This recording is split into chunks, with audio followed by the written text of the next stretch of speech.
Hey, good evening, everyone. John and Brandon here with the Missouri Liberty Report. Let me start the recording and we will resume the Liberty Talk.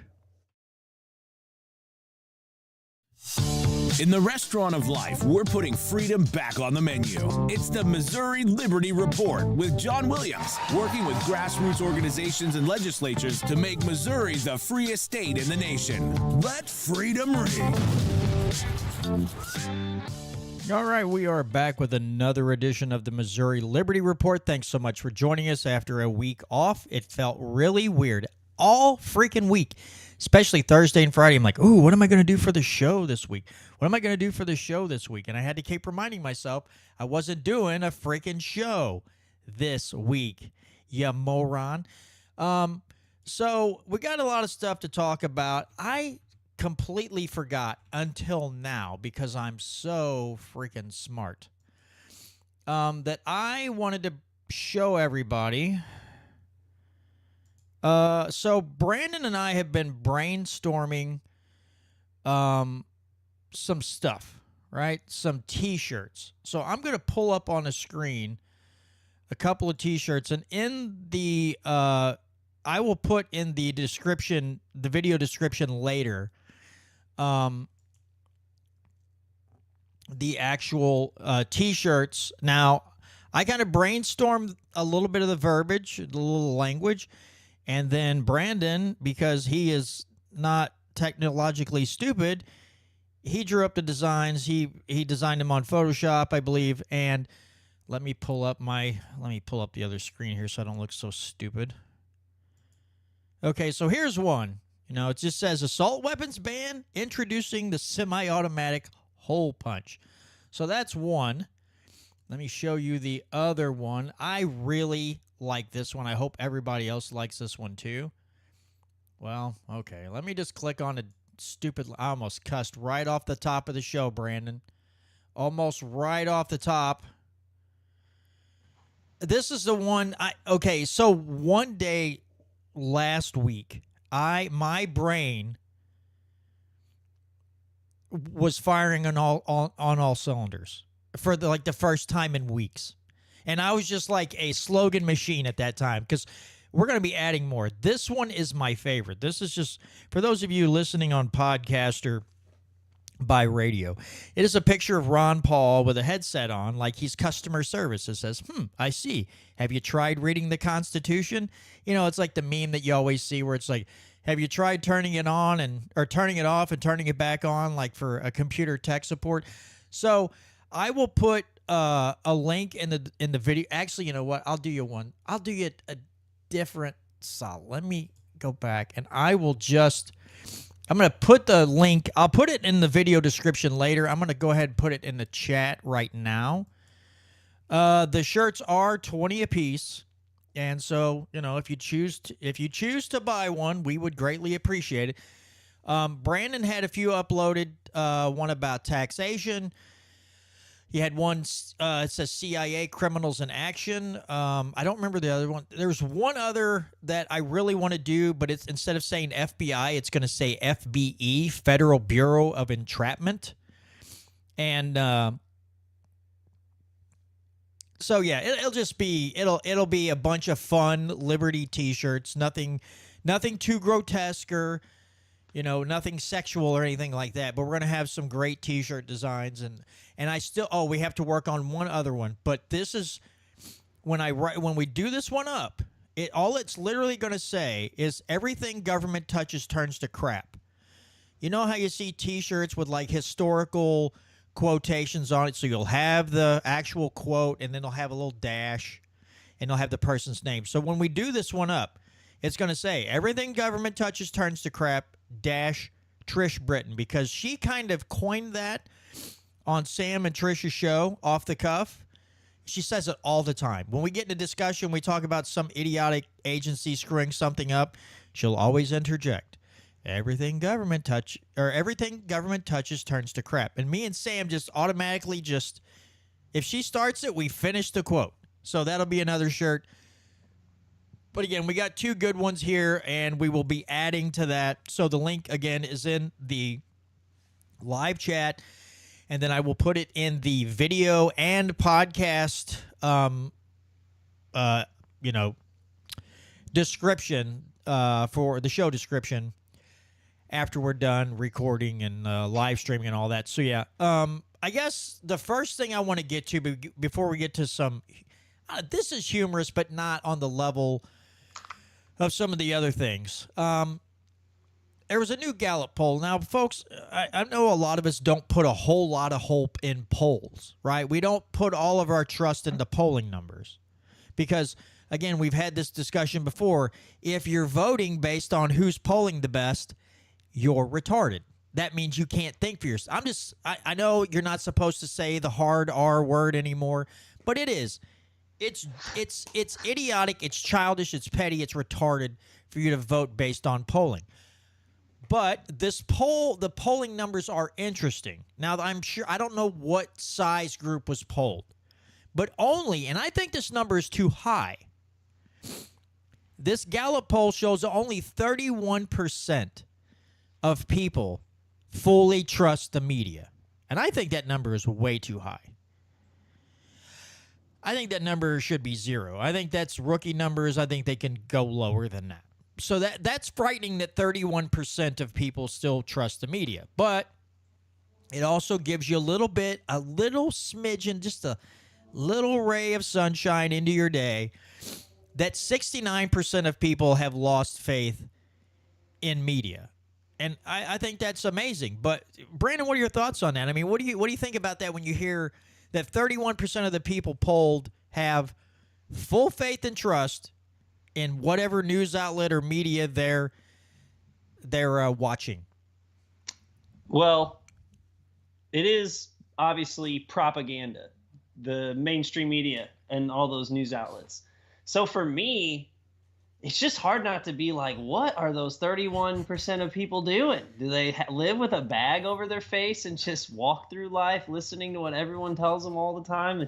They just can't believe their own eyes and ears when they see and hear facts that doesn't fit the narrative. I think there's a lot of work to be done if 31% of the population still believes it. And the reason I find it hard to believe is you'd think there'd be less government conformity if that were true. I mean, I'm sure it isn't true because I'm sure it's only I'm sure some form of them still partially trust like Fox News, or they partially trust MSNBC, and so they're still getting the narrative for over half the country. But you'd think if 69% of the people were weary of what the news was saying, which is basically just an extension of the government at this point, and their media, their propaganda outlet, you know, I'm shocked it's not higher. Yeah, I was listening to I think I was listening to Tom Wood's show today on the way home, and they were talking about, like, in the inception when podcasting started getting big, like you had the Weinstein brothers, you had Joe Rogan, Sam Harris, and some of these people, and they were just kind of thought as like the dark fringes of media, right? And now these people, like all those examples I just gave you, plus so many more, you know, you have the Tom Woods and the Ron Pauls, and this is Tucker Carlson, all these folks, and a lot more people seem to be going to those sources rather than just, you know, especially the younger generations. They're going to turn on their podcasting app. They're going to get on YouTube. They're going to get on somewhere, and they're going to get their information from someone on the internet that's not 2 or 3 people sitting behind some fancy desk and with screens to tell them what to say. So it is interesting that now that the what maybe 15 years ago everybody thought was the fringe and, oh, this will never get big because we've been watching TV news for years and years and years, and now the trust and faith that people have in them is slowly declining. Now, with that being said, that still doesn't take away that people like Sam Harris, a lot of people are going to listen to him and think that what he says is intelligent. And so you still have people out there just throwing out complete caca and just saying awful dumb things. That's never going to change. When you have free speech, that shouldn't change. You have the right to say dumb things. I stick my foot in my mouth all the time in just general conversation. I say something stupid. And, you're supposed to have that natural right of expression, which is, the First Amendment. But, yeah, it's an interesting dynamic. It's an interesting change. This will continue on. Less and less people buy newspapers, and so if you go online to get the newspaper, then you're going to get behind. You're going to hit a paywall.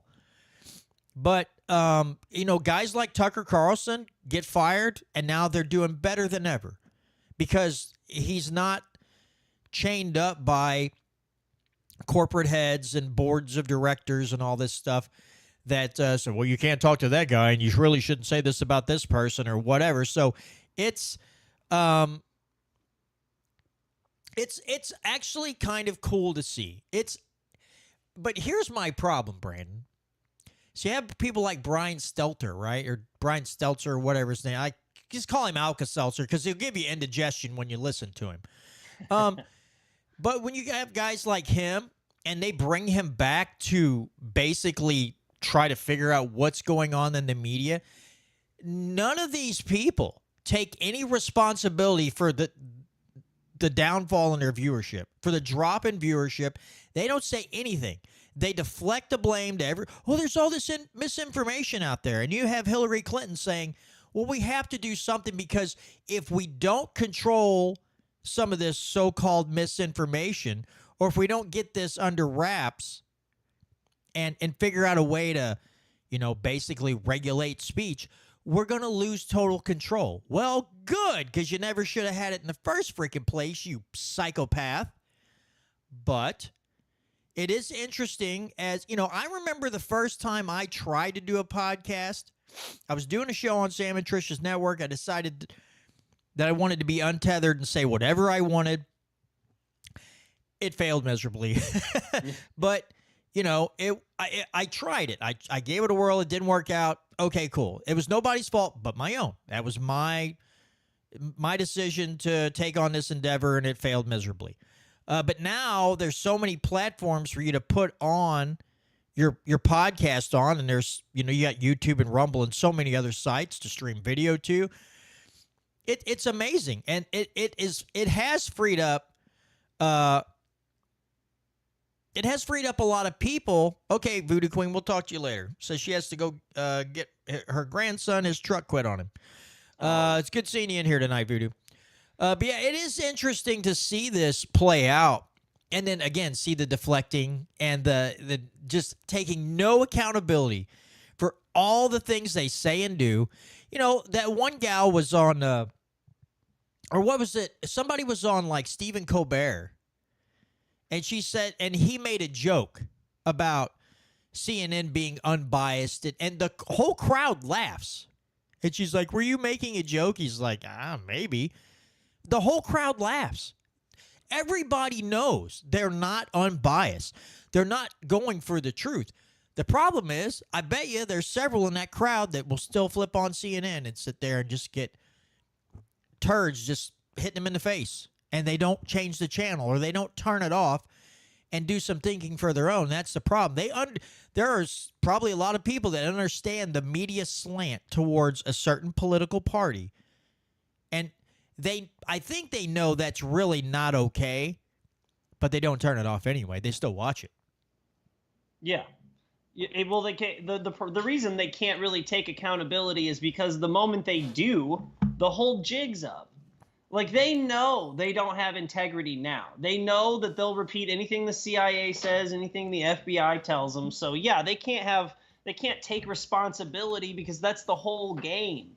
You can't, if your whole product was selling hamburgers and then you announce that actually we've been selling you ground chicken in half of your hamburgers, no one's going to go back to your restaurant. Even if you tried to do the right thing and admit you did wrong, that's your whole game, was making burgers, and you admitted you screwed that up. No one's going to trust you anymore, and they shouldn't. So no, I'm not shocked at all by that the media doesn't, you're never going to get them to admit they're wrong. They would rather go out of business completely, pretending to stand on some hill than ever take responsibility and try to learn from, like try to move on like Tucker Carlson and Chris Cuomo. Like there's almost not going to be hardly any of that. They'd rather just lose their jobs and complain about it.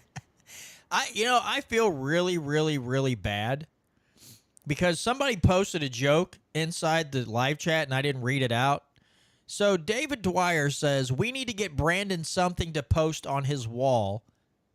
And Tom Martz, in Tom Martz's little own way, says a huge flag with weed on it. That's good old Tom. He's always got something brilliant to add to the conversation. But no, yeah, you're right. If they lose their job, it's the Republicans' fault. It's the far right's fault. It's not their fault for being awful people and partaking in this propagandist type role that they've decided that's what journalism is now. I don't know if they learned that when they went to school to become journalists. That, hey, you just have to parrot what the government tells you to, and you'll keep your job. You get to rub elbows with all those important people. And you'll be on the air forever. It doesn't matter how bad you suck at your job. Doesn't matter how many times you lie knowingly to people and then try to play it off later. And then, yeah, if you do get canned because you're awful and the viewership is down so poorly, they're like, okay, clearly we've got to pee on this fire a little bit. Then yeah, when it's done, they'll be like, oh, there's too many other people out there spreading misinformation. And it makes us look unreliable. It makes us look like we're the liars and blah, blah, blah. And they'll come up with every excuse in the world without looking, just literally walking in the bathroom, looking at the wall above the sink with the big mirror in it and go, oh, maybe I'm the problem. Maybe I'm the reason I lost my job. Now, Tucker Carlson, I don't think really deserved to lose his job. But again, I think that was the best thing for him. And I think he probably feels more free than he has than any other time of his life as a journalist because he can do and say whatever he wants. And he does. He gets some really interesting guests on. I know he had, I can't remember the guy's name, Mark something, and they were talking about the election coming up and discussing the 7 big states, Arizona, Michigan, Wisconsin, Pennsylvania, and Nevada. And stuff like that. People, they're trying to think who's going to win what state. I don't know. I don't really get into that part of politics. Like, oh, they think you're going to win. This state's very important. Because it seems like every so often the state that's very important changes. Like, I don't remember ever used to hearing about North Carolina. Now North Carolina is somehow important. Like, how is North Carolina important? Oh, then it's almost like the stock market or something. Like, oh, if they win this one and they lose this one, this evens out, and then you go to here and they get this one here, and it's like, what are we putting together, a Jenga puzzle? Am I playing Tetris, or is this politics? And then, of course, the other thing that I find interesting now is that at least from the shows that I listen to, a lot of people are saying that we won't know the results of the presidential election until the next day. It's not going to be rushed through because of the 2 polar opposite crackhead candidates that they have in the 2 major political parties. Both sides are not going to want to admit defeat. It's just, and then you have states that are, sway one way or the other. It's going to get drawn out, which I think is just fantastic. This is just pure entertainment to me. I feel like, this is like if you would blindfold, 100, you take 100 people who are far left, blindfold them all, throw them in a room, and then say one of these people in here is pretending to be progressive, but they're really racist, and you just have to swing your fist around. And then the last one standing is not the racist. And you just post it on TV. You put it on pay-per-view, and there's just 100 pink and blue-haired progressive people in a room beating the absolute snotty out of each other, trying to find the racist in the room. And I'll tell you what, I'd pay for it twice. I'd buy it and I'd pay for my neighbor to watch it too. It's just a circus of complete stupid. Um, and that's what, that's, I think, when you keep, when they keep spurting out all this stuff and they move the important states around, and I think people just watch it and you kind of sit there and you just kind of go, it's like you ate a really potent edible. You just kind of stare at the screen, you're drooling, and you're like, what are they talking about? So I'll say that back in 2020, before I really understood how corrupt both parties were, like I was more Republican. I actually believed that Republicans were less corrupt than Democrats on the national level. Then I actually did care more about the like ins and outs of the actual election, like you were saying. And I really was like, oh, this state's gonna. I think, like you'd have conversations with people at work or like other Republicans. You're like, no, I think he's gonna win these states, and then it's gonna be crazy. If he doesn't win Florida, then it's over that night. But once you realize that, like, I guess for me, my big things are in the war and the spending. I don't trust Donald Trump or Kamala Harris to do either one of those things. So I just don't care about the ins and outs of the election like that anymore. Like you said, I don't care who wins North Carolina or Ohio. I know they're both going to spend our money to help Israel do whatever it wants in the Middle East.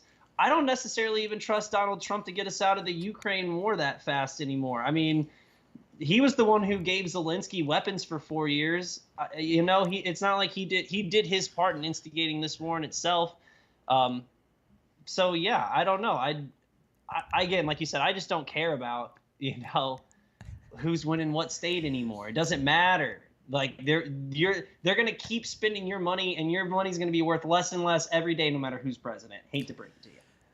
I will say one thing, Brandon, and this is horrible. This is the childish, like, lizard part of my brain that sometimes comes to the forefront out of pure entertainment purposes only.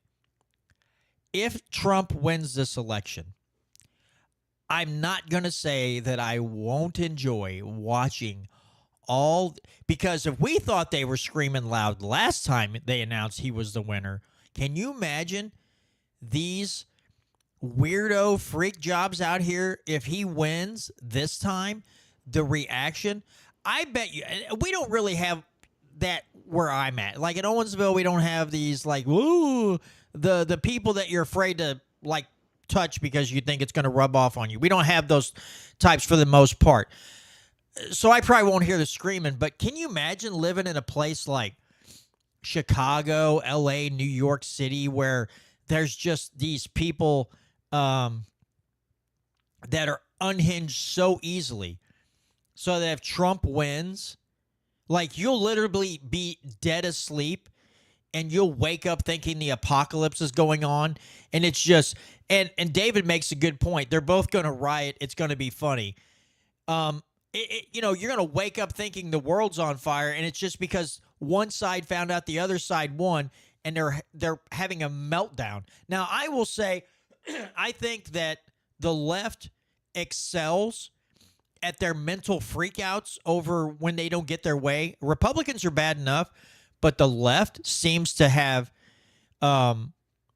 really bought a lot of stock in Crazy. Like if Crazy was a corporation and you looked at ownership of stocks, I'd say 60 to 70% is owned by the liberals and the woke left and everything else. The fringe idiocy that is in the Democrat Party seem to have ownership in the Crazy corporation. But yeah, either way, I'm gonna sit back and just go, this is what you people get.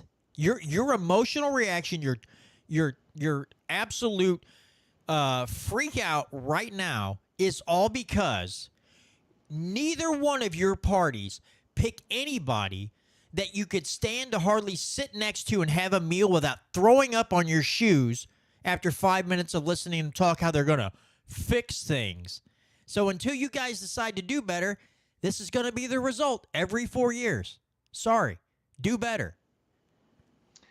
So if you still live in a state, or not a state, but if you still live in a big city where there's the threat of massive violent protests, if Trump wins the election, then that's on you at this point, because you saw it in 2016. We were all alive for the riots of 2020, so you know this is coming. You live in Crazyville. The people in Crazyville go crazy. Whoa, who saw that coming? But what's that meme, like, who had the guy's pointing at the thing, like, who had people writing on their November calendar, you know, because it's like people got the oh God, hold on. All right, let me see. Also, so what I'm hearing from you is you think if Trump wins, it's going to be fiery but mostly peaceful. Oh, let's see. Yeah,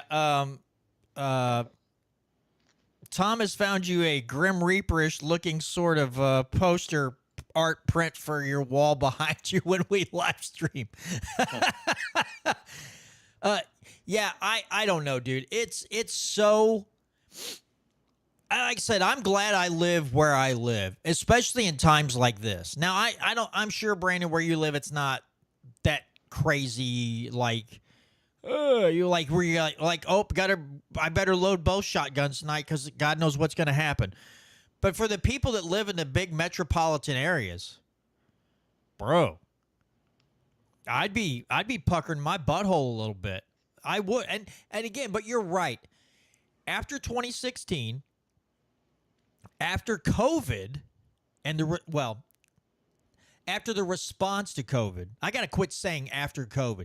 The stupid response to COVID and the lockdowns and the shutdowns, and then, yes, the mostly peaceful protests. Yeah, if you have more than 2 brain cells to rub together and you're pretty intelligent individual and you know that things are going downhill and you choose to just like, well, I'll just I'll barricade myself in the house with, and good thing I bought this thing to convert my, weapon to full auto so I can at the front door. Like, if I would get the heck out of Dodge. I have to keep it radio friendly there. But that's what I would be doing. I would be getting out of Dodge.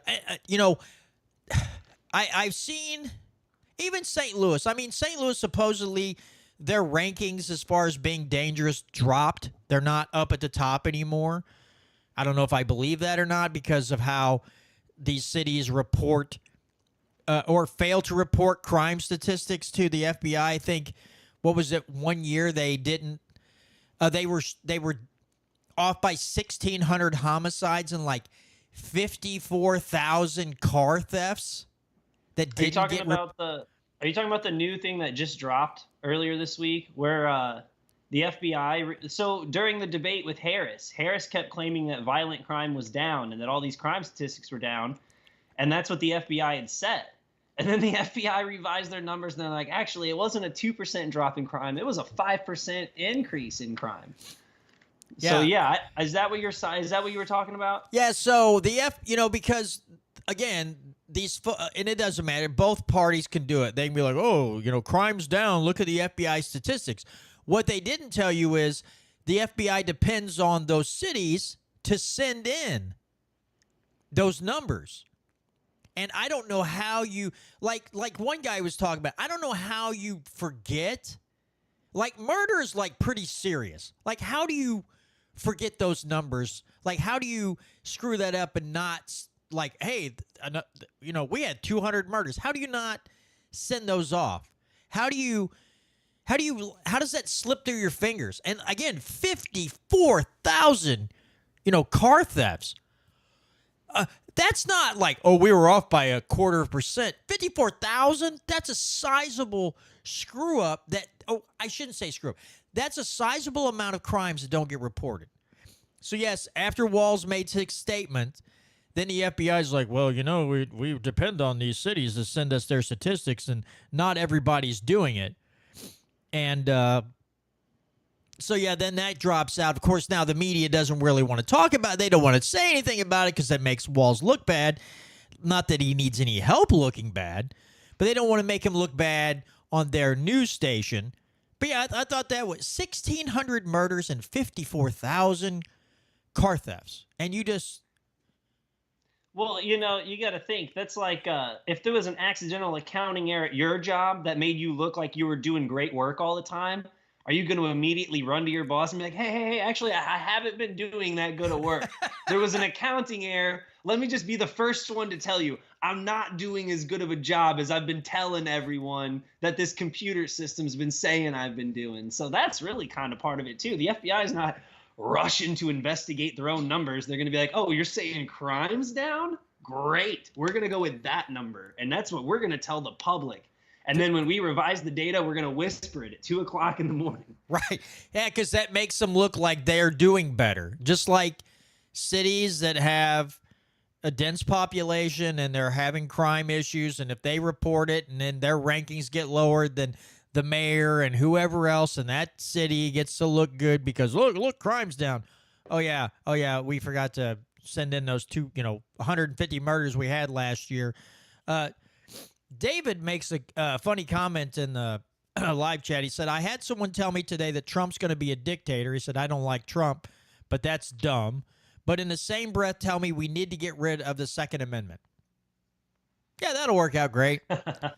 You're so worried about a dictator that you'll give up your guns. So I got a question for that guy, not David, but for the guy David was talking to. When in history has a dictator ever been overthrown without guns? Yeah. Has there ever been a dictator who's like, you know what, guys, you're right. I've been so bad. Let me just give up all my power. Oh, man, what was I thinking? This whole time I was a dictator? No, it was a bunch of people with guns going, oh, we're done. No, you're actually not going to have any more of our taxes and no more of our crops as, tenured payment. Not doing it. Yeah, I've never heard of a dictator just getting in front of the microphones one day and going, you know what, guys? I've been thinking a lot lately. Been looking back at my life and realized I've been a real jackass. And today, that's going to change. Today, I'm going to try to be a better person. Like, I went and started seeing a therapist, and the therapist said I needed to change my worldview a little bit and start thinking about other people a little more often than me. And that really struck a nerve with me. So from now on, I'm no longer going to be a fascist dictator killing you if you speak ill of me. We're just going to have a sit down and have a conversation. I'm going to come over to your house and I'll give you 15 minutes and we'll hash this out. But I'm no longer going to tell you how to love or tell you how to run every single facet of your life. I'm going to be a better person now. I never. Why didn't the Russians just vote out Stalin? If he was such a bad guy, why didn't they just vote him out of office? I don't understand. Must have been those hanging. Hanging chads. We don't need guns. We just need to tell Stalin he's being a bad guy. We'll vote him out. Like, well, no. What happened is he had all the guns, so then he did all of the killing. What? That is funny when you think about it. Like to have that conversation with somebody that says something like this. It's the thing. You're like, oh yeah, well, Stalin was pretty bad. Why didn't they just get rid of him? And he'd be like, well, because they were unarmed, you moron. What are you going to do? I think this is horrible to say. This might get us in trouble. But Shane Gillis, a comedian, has a joke. He did. And he said that he goes, not that he'd want to see it, but Trump would be the funniest president to get shot because of the noise he would make. He's like, ugh, like that. And Dave Chappelle just was just cracking up. But then he goes, well, wait. He goes, I think Biden would be the only president you could punch assassinate. You just hit him in the head and assassinate him. So I don't know. It's like, what are you going to do? Just going to punch Stalin to death? No. Okay. I can't play the video because it would just interrupt the flow. I saw a hilarious video a year or so ago. It's kind of wrong, but it's really funny because it just the premises. So it shows this guy. It's two friends in a room, and he's like, "Hey," one of the friends is like, "Hey, what's that?" He's like, "Oh, I just built a time machine." And he's like, "Oh yeah," and he's like, "Does it work?" He goes, "Yeah." "You want to try it out?" He goes, "Yeah." He said, "What are you going to do?" He's like, "I'm going to go back and kill Hitler." He's like, "Really? You're going to kill Hitler? You're just going to walk up and kill him?" And he's like, "All right, well, I'll go back to when he was a baby, and then I'll kill him." And he's like, all right. So he gets in the thing, and then the video clips, and it comes back. He's like, you did it, huh? He's like, yep. He goes, it's surprising how easy it is to beat up a baby, or something like that. And they're like, all right. So they open up the door, and there's just Jewish people everywhere. And he's like, oh, that's a lot of Jews. And the other guy's like, so many Jews. It's funny. Again, it's not right, but it's freaking hilarious. But yeah, back to, I'm just getting way off topic here. But that is sad when you think about it. How when people think like that, they're scared to death. Actually, they're only scared to death that Trump's going to be a dictator because the media keeps telling them, and the Democrat Party keeps saying he's going to be a dictator. That's the reason they're scared. So they're listening to idiots tell them and have them think like an idiot. But then also, you're so scared of a dictator that you'll give up your natural right of self-defense against, if this person was to become a dictator and he would send his military, you have no way of defending yourself. No way of firing back. We're like, well, I guess I'll just try to convince him that I love the dictator too. And then, so I hate to say this, but I believe it would be. Let's say that 12 years from now, someone gets elected, a Republican, Democrat, doesn't matter, and they literally turn into a dictator. And they're going around and they're rounding up all the guns. I guarantee you, the people who are scared of the dictator and the people who voted for whatever party that was would probably turn into a bunch of people who would be just like Nazi Germany, Mao's China, Stalin's Russia, and would turn their neighbors in and make stuff up because they had a beef with them 2 years ago over hey, you never gave me back my brownie pan. I'm still ticked off about that brownie pan. Yeah, that guy's talking smack about. I mean, after COVID, dude, I can see people in this country, unfortunately, I have to say this, I can see people in this country turning their neighbors in. He's got guns over there. He's lying. He didn't lose them all in the boating accident. They're in this room, in this closet. Go get them. I can see people doing that. After people being propagandized into being scared to death of a virus, oh yeah, you put somebody super tyrannical in office going around and rounding up all the guns, there would be people, they'd be people standing in line, the hotline numbers would blow up, turning in somebody they're angry with, they know has firearms in their house, to turn them in so they'd get confiscated. I have no doubt that would happen, unfortunately. So I want to credit you with something you said a minute ago that actually hit a nerve with me.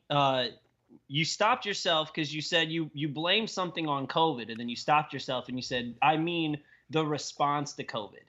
And I really don't think people use that enough, because like in the restaurant industry and all that other stuff, when you're talking about how business was during that time and all this, you go, well, COVID was really hard. No. The response to COVID was what made life really hard for everybody. Sure, COVID, if you were scared at first and believed what the government was telling you, it was frightening. But the response, not allowing people to do what they wanted to do, the tyranny, the absolute tyranny that we lived under for months, was from the response to COVID. It had nothing to do with the virus. It had to do with the response to the virus. And I wanted to appreciate that, how you worded that earlier, because I when I talk about it in the future now, I'm going to mention that. I'm going to be like when people say COVID did something, I'm like, no, the response to COVID did that. Yeah, because I've never heard COVID. I went to work every day, and unless the one time I tested positive for COVID and I had to stay home a week, that sure was fun. But I don't remember the virus walking into our building and saying, you all better put your masks on or I'm going to kick a bunch of butt in this place. I'm going to get you all sick. I don't ever remember COVID getting in front of a microphone in a city or a state saying we got 2 weeks to flatten the curve and you can only operate at 25%. No, that was governors, mayors, heads of health departments, different and other alphabet agencies telling people and business owners how to act, how they had to do things. And I know a lot of people, sometimes when people say that, they don't actually mean COVID did it. It's just that's they don't understand how to word it. I get what people mean sometimes, the smart ones. The dumb ones think that somehow a virus, like it was just a mind virus, which it kind of was. The response, the media propaganda and the government propaganda, it was a mind virus. The actual virus never got into your brain, into whatever hemisphere of your brain that controls your vocal cords and says, all right, now tell everybody to put on a mask. Put on a mask. That's right. Now tell all the restaurants they can only do takeout orders and it can only operate at 25% capacity. No. That was people who bought full tilt, and seemingly loved the power that was given to them as they responded to this supposed pandemic. And I mean, they seem to really enjoy the power that they got, because did they relinquish it quickly? No, that crap dragged on for a couple years before they finally went, all right, I think people are finally going to get ready to actually get out the torches and pitchforks if we don't calm this down a little bit. Yeah, so David says, remember a little bit after COVID, some radio station in St. Louis released the snitches who ratted out their neighbors. I do remember that. They got the list and was reading them out. So the people that were calling in the hotlines, giving their name and telling on their neighbors, some radio station in St. Louis got a hold of that list and started announcing who the snitches were, which is good. Yeah, that's awesome. I don't care. Now, again, some people are like, well, you shouldn't do that. Well, you know what you shouldn't also do? You shouldn't also be a snitch for the state. You should mind your own freaking business. If Ted across the street wants to walk outside and enjoy the outdoors and get some vitamin D from that big glowing orb in the sky during the day, then you should let Ted do so and shut your pie hole. But you couldn't do that. You're saying Ted going to the park by himself didn't kill Grandma? Well, Ted might have had the super duper spreader version of COVID, and he spoke, and then it just projected like 6 miles across town, and Grandma happened to be going out to get the mail at the same time, and it hit her right in the face hole. You never know. No. Science, according to the science, because you have to, Fauci is the science, and you have to trust the science. You have. Do you ever hear Jimmy Dore's joke about that, where he's like, yeah, because he talks about how he was during COVID, everyone was like, oh, you're doing your own research. Don't do your own research. He's like, you mean reading? Don't read. Yeah, that's what doing your own research used to be, was reading. It's this kind of ties in with what we're going through right now with this whole election thing. It is astounding that, and I get it. I get it at some point. The economy sucks right now. People are working multiple jobs to get through, to get by. Excuse me. But you don't think you can't take 10 minutes out of a day and do a little research. That still bothers me. I get it. Life right now in this country kind of sucks as far as the economy goes. Things aren't going well, and you have two candidates who are promising people to give you something else free. What is that? IVF and all. Free this, free that. The economy sucks. We printed too much money, but hey, we'll give you more free stuff so you'll forget about how much money we printed, because I'll make you happy for 15 freaking minutes. And it's like, God, I wish you could grasp the concept. Again, I'm no economist. I'm kind of a moron, but I understand if government keeps printing money, things aren't going to get better.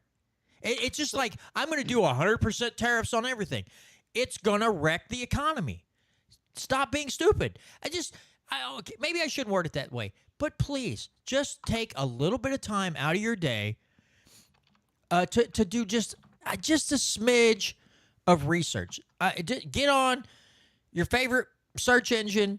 You might have to go 2 pages over to find something that's unbiased. Do that. It could be life-changing. You never know. There's so many books out there you could read that will convince you after you're reading them, like, okay, they lied to me about this. What else have they been lying to me about? And so yeah, I don't know. It really bugs me. But it bugs me on both sides of the political aisle.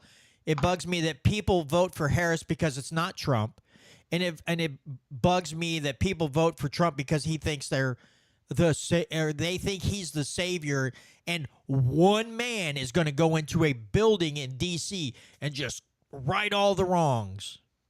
A guy who's done it before. Yeah. A guy who did it once before Yes. and didn't do those things at all. But so really quick, I just want to give a quick shout out and then touch on something you mentioned a second ago. On Tuesday of this week, I had the pleasure of going on 92.7's KLPW morning show with Diane Jones. And she gave me 20 minutes to she gave me some questions, and I got to get my platform out there. But we had a very interesting conversation about, excuse me, about Social Security, because she was talking about how she's getting closer to Social Security, drawing it, and what I thought of those kinds of programs, and how, she was talking about how people need them and all this other stuff. And I was like, listen, because we talked about it before the show, I was like, we're $35 trillion in debt. If you think the government has some has some secret, can finesse their way out of being able to continue to print money for people while at the same time servicing that level of debt while continuing this level of spending, I was like, I don't trust Social Security to be there when I turned 65, let alone the Social Security Trust Fund supposed to run out by 2034. I was like, so Donald Trump can get on stage and tell you that he's going to protect Social Security, and protect Medicare, but if the money's not there, the money's not there. And they could continue to print it to keep writing you checks, but then inflation, because they printed the money, everything's going to cost more. So then you're perpetually going to be behind in writing checks until your creditors just won't cash your bonds anymore. So I had to explain to her that you can, like you were saying, both sides are going to promise you things and promise you money from the government. It's on you to look past that and see. And I was like, I hate to be the bearer of bad news if this is the first time you're hearing it, but I don't think for a lot of people that Social Security money is going to be there. So I think it's an empty promise that the government made to you a long time ago, and then now we're finally seeing. So obviously when we started Social Security, what was it, the 1920s, 1930s? Somewhere in that area, yeah. Or actually, no, was it after? It might have been after, or right around the end of World War II, because I think that was one of the reasons they started up was right after World War II. The Depression, but I'll. I get those things screwed up all the time. But anyway, I was basically saying that as 1935, August 14th, 1935. Okay. Well, I was way off then. So I was like, basically the government implemented a program a long time ago that wasn't sustainable. We're reaching the point of unsustainability, and they're just going to keep lying to you or keep printing money to keep up the facade. Yeah, it's really, that's really unusual that you get to go on a radio station and get 20 minutes. That's crazy. Normally, you get 2 or 3. You get quick soundbite time, and that's literally all you get. Yeah, I had a different radio host who was slightly less friendly at a different point in time, and that's exactly how it was. He didn't even really ask me questions. He was just kind of throwing statements at me, and I only got about 3 or 4 minutes to really get my points across. So I was much happier with Diane Jones, and yeah. Are you still there? Uh-oh, did we lose connection? I might have lost connection with Brandon. I might have to have him call back. I don't know what. Skype acted like it signed out. Are you freaking kidding me right now? Hey, look at us go. We're just having a great time here on the old show. Brandon is broken, says David Dwyer. All right. And find out why Skype took a dump on me, because it completely lost connection. I guess I'll close it and reopen it. But yeah, while I'm trying to get Brandon back on here, let me reopen the app. Wow, it's just taking a huge dump on me, and I swear to God, some of these applications and some of this crap drives me absolutely bat you know what crazy. It will not open. I got to text him and say, hey, for some reason, Skype took a dump.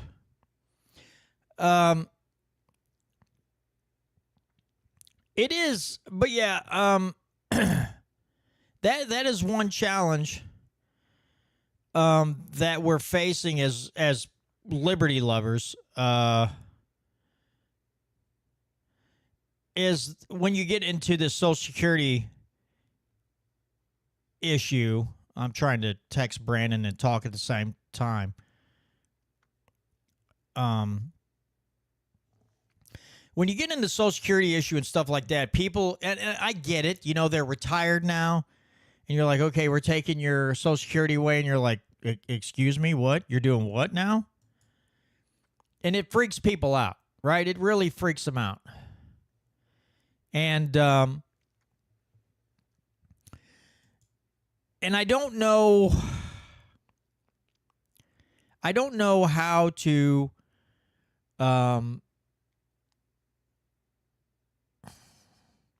I don't know how to answer them back to say, okay, you know, at some point we're going to have to come to the realization that Social Security is going to run out. It's going to become insolvent. It probably should have already, because the federal government stole the money out of there. It was supposed to be in a lockbox, and they kept taking the money out of it, right? So there is that. And, you know, when I had the guy that's kind of the spokesperson for Texas, and he talked about there's a couple counties in Texas. They don't put money into Social Security. They put it into some kind of a place you put your money, and it gets a high yield return.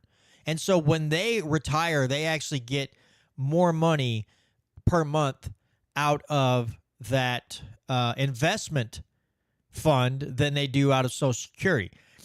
So you could, you know, the feds could just give people the option to stop paying in and start paying into, you know, these investment funds or whatever. But the problem is, we're paying right now. What we're paying in is paying the Social Security for other people, and because of the population issues with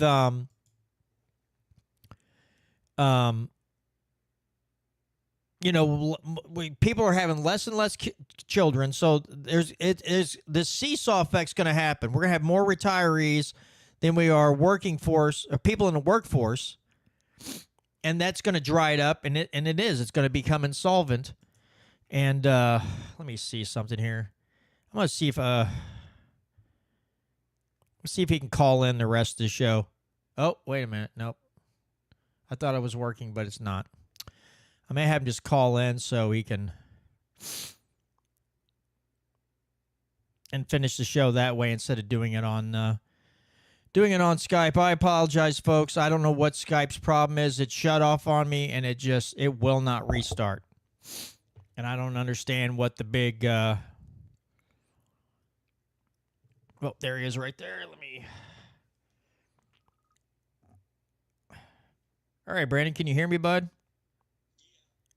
Oh, hold on. Let me get you on the right thing. You're not. Okay, there we go. Get you on the road. Okay, now go ahead and talk again. Can you hear me? Yep. Okay, there we go. Yeah. I'm back. Yeah, Skype shut off, and it will not. It's just sitting there like it can't connect now.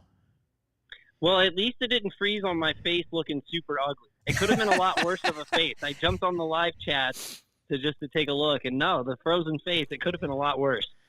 Yeah, I don't know what in God's green earth happened there, but it froze up on me, and I don't know. I have no idea.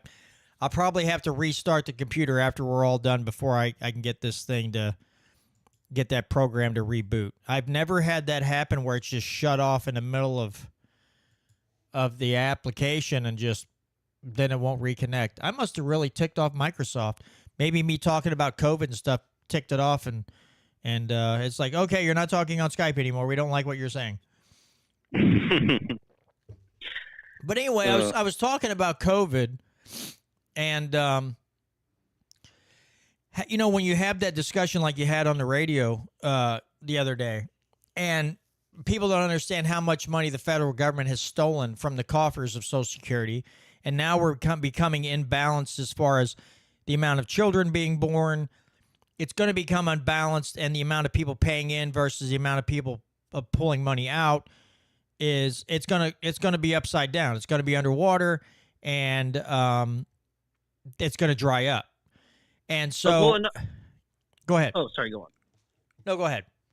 Well, I was just going to say another point on top of that I made on that show was that if you were to explain Social Security, like you were like, no, it's a retirement program where you pay into the government, and then when you retire, the government decides how much money you get back. Someone would be like, well, that sounds like socialism. Where's that in communist Russia? And I was like, no, that's right here in the United States.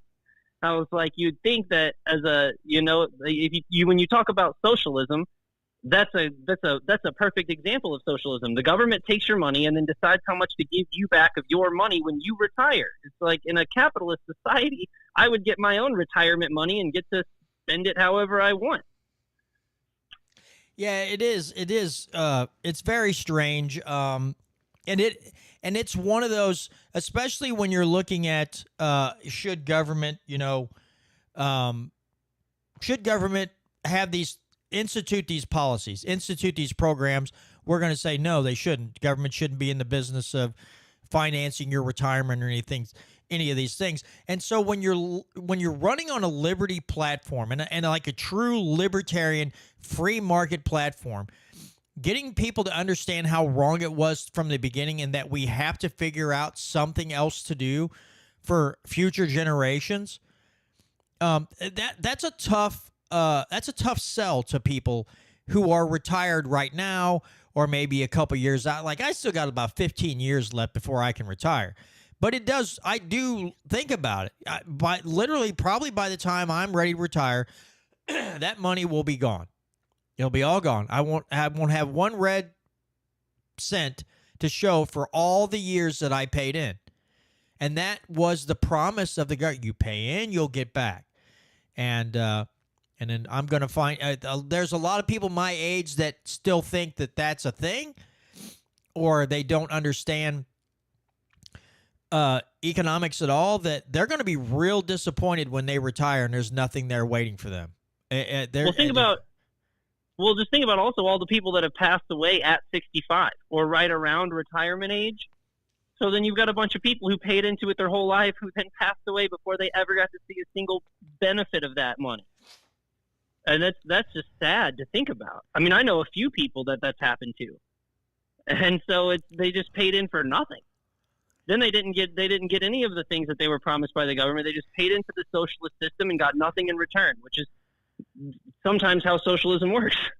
Well, and then you've got, and then like say that happens, say they get to draw for like 6 months and they pass away, and then if they've got a spouse that's still alive, they get like a $500 death benefit to help with a funeral cost, because $500 will get you. I mean, at $500 you might get to rent a backhoe and dig a hole in your own backyard to throw a body in, but that's about all it's going to get you. You might cover the down payment on the casket. But yeah, you can't even buy a nice pine box for $500. So I don't know. That's just another insult. Now, of course, do I think the government should pay for a funeral? No. But when you think about it, $500 is just an insult. You're like, I get $500. Wow, thanks, federal government. Well, especially not when that's supposed to be your kickback for paying into the system your entire life. Yep. I mean, somebody broke down the numbers. I can't remember who, but I saw somebody break down the numbers where if you just invested the money that they took from Social Security into like a 40 into like the S&P over the last like 50 years or whatever, that you would have dominated what you would have made off of Social Security money. So yeah, like I should be able to take that money and reinvest it in my own way. It shouldn't be it's a forced investment plan made up by the government. And like you were saying a second ago, we're $35 trillion in debt. So all of the money that we're giving out in Social Security right now is being printed. It's not like we have this cash that we made from the taxes on it. We're printing the money now. That's why we're in so much debt. Yeah, Tom Marks has an interesting historical fact in the live chat. Says Ida Mae Fuller was the first beneficiary of recurring monthly Social Security payments, born on September 6, 1874, on a farm outside Ludlow, Vermont. She was a 65-year-old school teacher. So Ida Mae Fuller, the very first recipient of a Social Security check. Thank you, Tom, for that. But yeah, again, it is a tough sell when you're, and I know Ron Paul talked about this when he was running for president, that, he couldn't just shut it off, but there would have to be a transition. We'd have to do something different because it wasn't going to last. It was going to default. It was going to become insolvent. And so to save future heartache to future generations, we need to do something. He said total lifetime benefits nearly 1,000 times what she paid into the system, approximately $24.75. Whew. Okay. But yeah, it's I don't know. It's freaking insane. And selling people on the idea of getting government out of anything is a pain in the neck for most of the time. Some people, you can get them to agree on certain things, like, oh, okay, there's a lot of people now that say, with COVID, government should have never done that to businesses. Okay, I'm glad we can agree on that.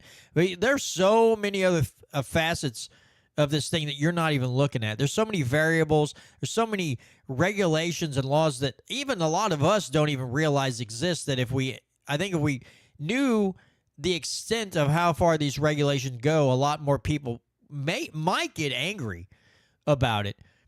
But selling them on government not propping you up financially is a really hard pill for a lot of people to swallow. And I don't know.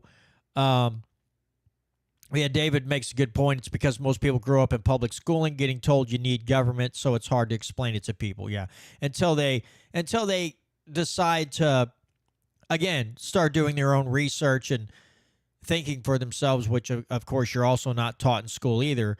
But yeah, I don't know. It's another one of those topics that, when you're coming at it from a liberty perspective, it's people get pretty ticked off at you pretty quick when you say we need to get rid of Social Security.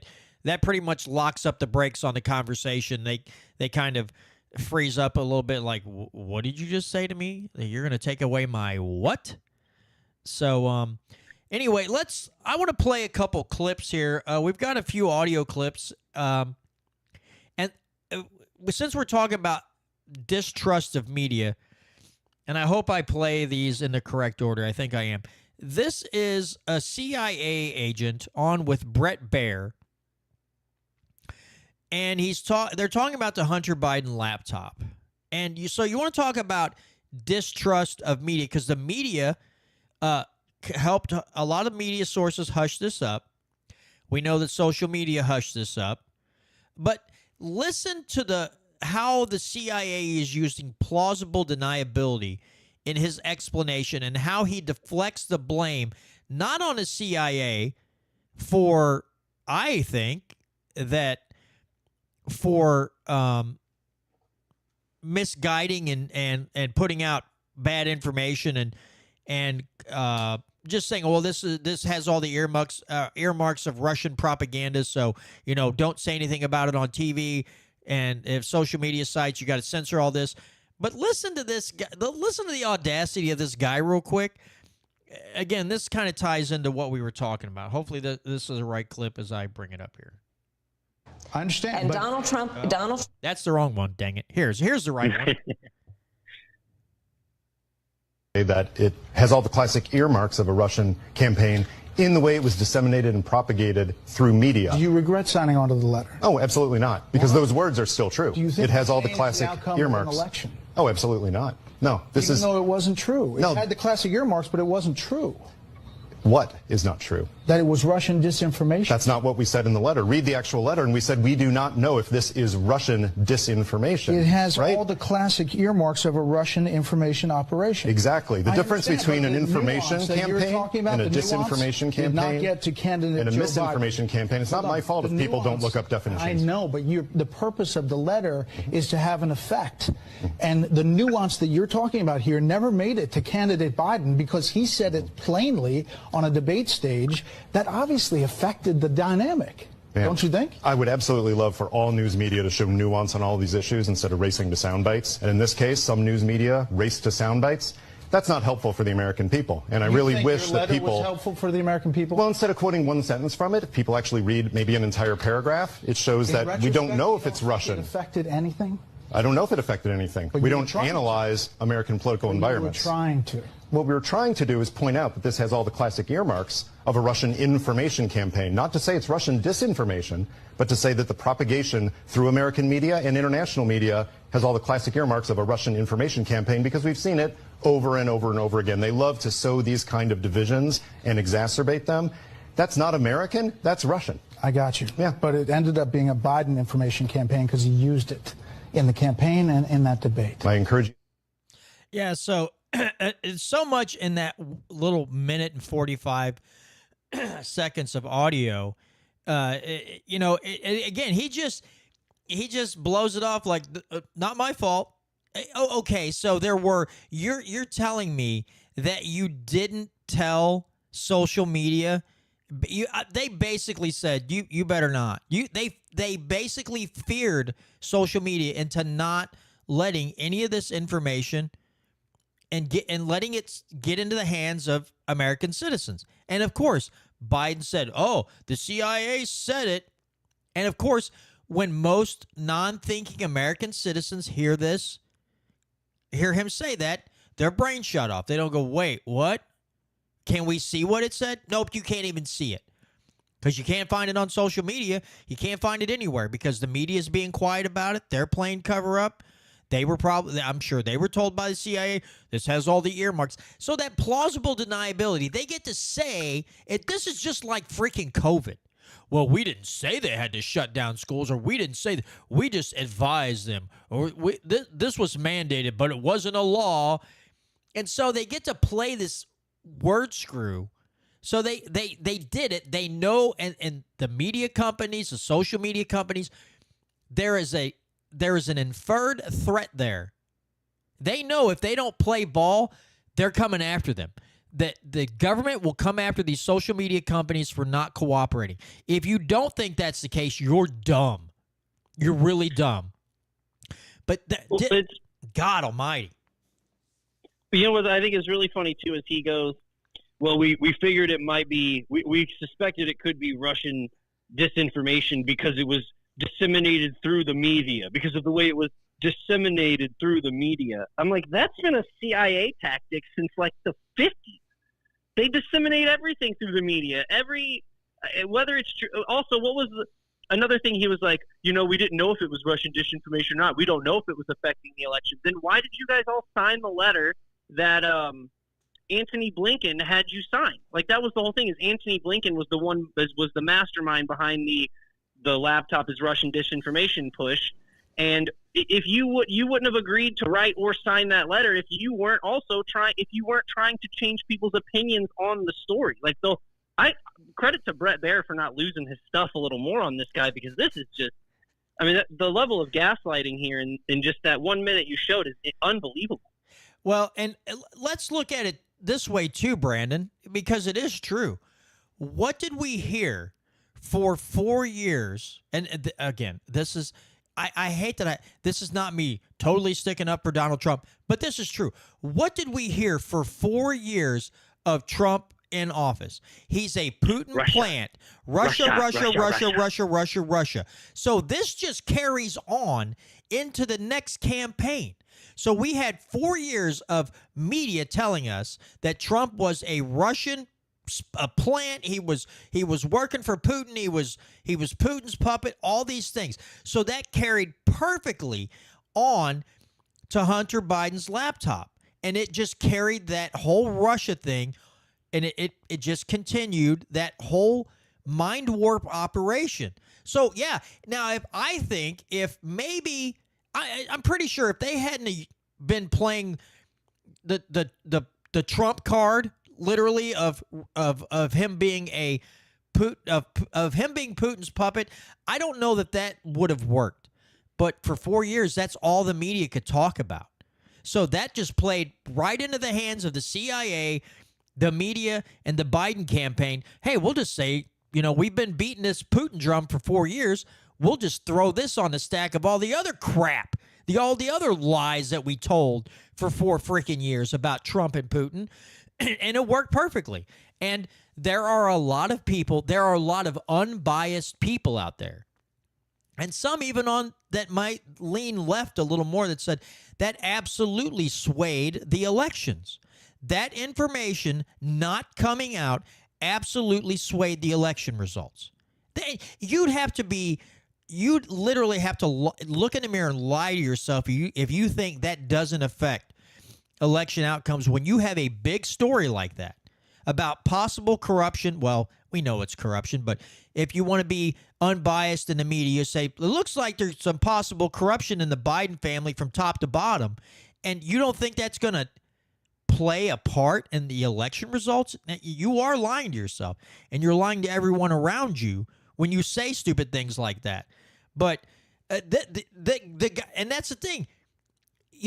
Here's another example of a government agent, another alphabet agent who just gets on TV and just is arrogant and like that aura of you can't do nothing to me. Yes, I know exactly what we did. You can't prove it, and nothing's going to happen. I'm not going to lose my job. I'm not going to prison for lying to the country and to Congress and nothing's going to happen to me.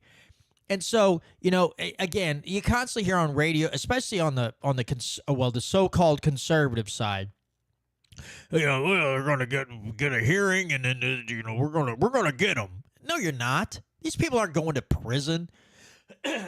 Sure, you'll find a scapegoat once in every now and then that's going to get in trouble but 99.9% of these people will never face a day in jail or anything to that effect.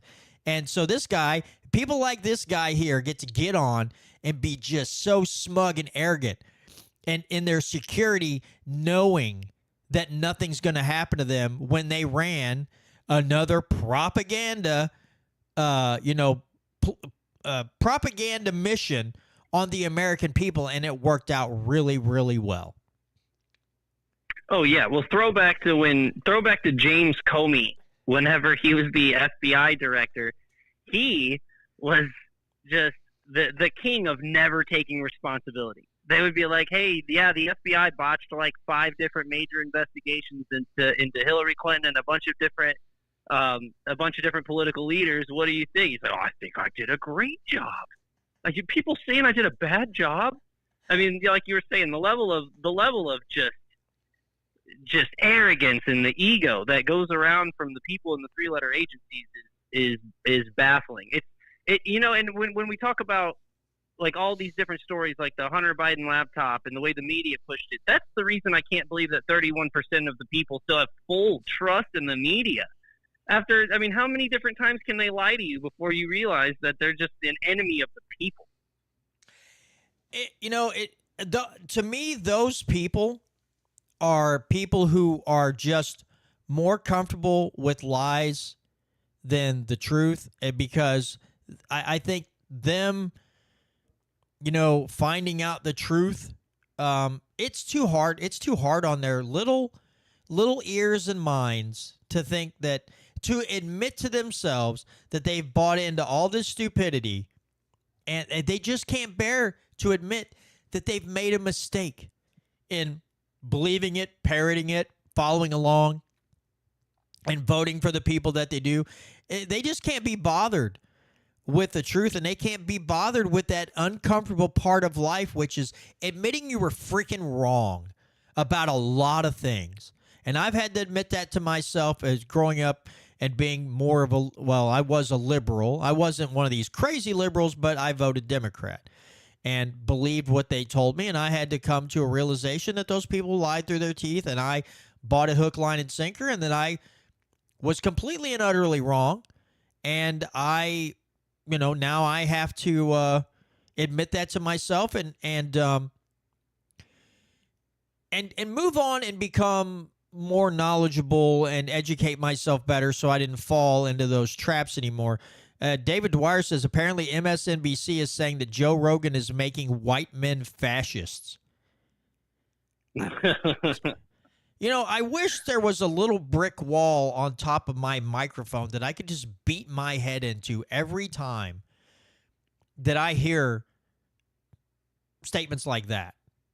And again, this ties into what we were saying earlier, that the Joe Rogans of the world who have millions of downloads a month, probably the absolute number one downloaded show, and that scares them so badly that people would rather go to him for just an open conversation, that he just comes on, asks questions. Now, if he thinks you're BSing him enough, he'll call you out. But you have this 3 hours of just open conversation. And meanwhile, they seem to be, well, not seem to be, they are an arm of the government. And they are there to propagandize people. And it drives them nuts that maybe that fewer people are going to turn on that network and they're going to go to somebody like Joe Rogan and just listen to this deep diving conversation on any topic under the sun and get maybe a little more open-minded information and conversation from somebody like him. It drives them nuts because it's a threat to their power. And so they're going to make these stupid, just typical woke statements, and that probably scares, I don't know, 10% of their viewers, the really fringe woke idiots, into never turning on Joe Rogan, and have them constantly come back every night and turn on people like Rachel Maddow and stuff like that, or I don't know, we call her Rachel Mad Cow, and listen to her blither on for an hour or however long her TV show is. She did really great during COVID and Trump's whole presidency. Yeah, she was right on topic the whole time, giving you the unfiltered truth the whole time that was going on. Oh, yeah, you got top-notch, unbiased, unfiltered information out of that heifer. Good luck. But, and that's what I got to say to people like that just buy into it and just suck it in deep and then just puke it back out at other people. Good luck in life, because one of these days you're going to hit a wall and something's going to smack you in the face and your whole life's going to get turned upside down. And I'm going to be 10 rows back in the audience eating popcorn, enjoying the freaking show. Yeah. No, I'm eventually, like you said, everyone's just going to realize that you don't have to listen to these people. I mean, fortunately, every year, more and more people have distrust in the media.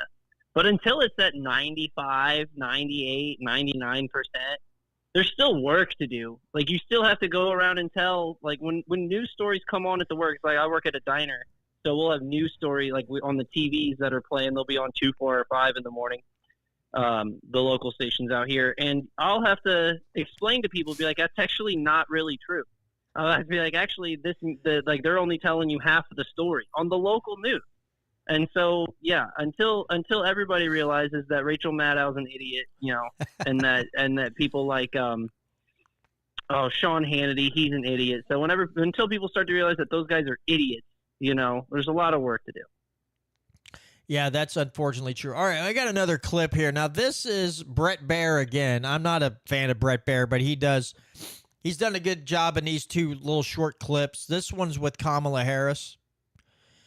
Listen, people, I don't want to listen to this any more than you do. It hurts my soul, it hurts my heart, and hurts my brain cells. But you want to talk about the mass... we always complain that politicians, you ask them a question, you don't get a straight answer. This is really hard to listen to.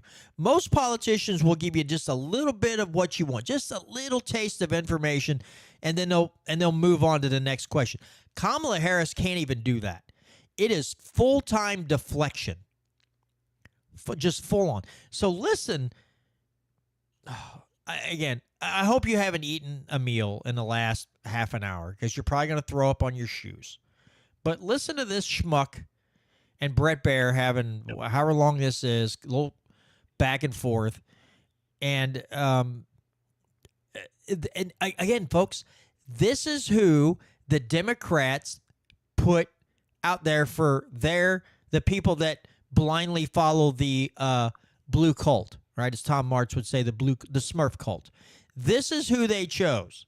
This woman can't answer direct questions with anything intelligent, that's factual, anything. And Trump's just as bad. Not this bad, but Trump is bad. This is vomit-inducing and horrible. Listen to this. I understand. And Donald Trump But is, you talked about it. And Donald Trump After George Clooney said within a few minutes of talking to President Biden at a fundraiser that he thought this was not the same Joe Biden that we saw on the debate stage. Donald Trump is on the ballot. I understand. You met with him at least once a week for 3.5 years. You didn't have any concerns? I think the American people have a concern about Donald Trump, which is why the people who know him best, including leaders of our national security community, have all spoken out. Even people who worked for him in the Oval Office, worked with him in the Situation Room, and have said he is unfit and dangerous and should never be president of the United States again, including his former vice president, which is why the job was open for him to choose another running mate. So that is a fact. That is a fact. Okay.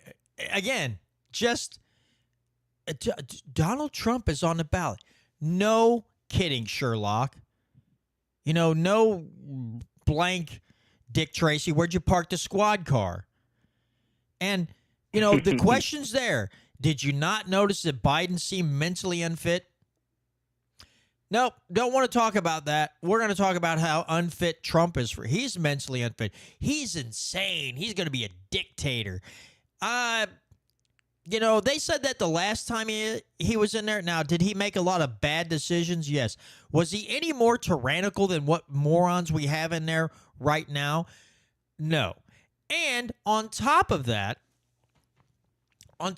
whole tyrannical thing, here's the thing. I wish more people would bring this up. Anybody that interviews here, Fox, doesn't matter who interviews here.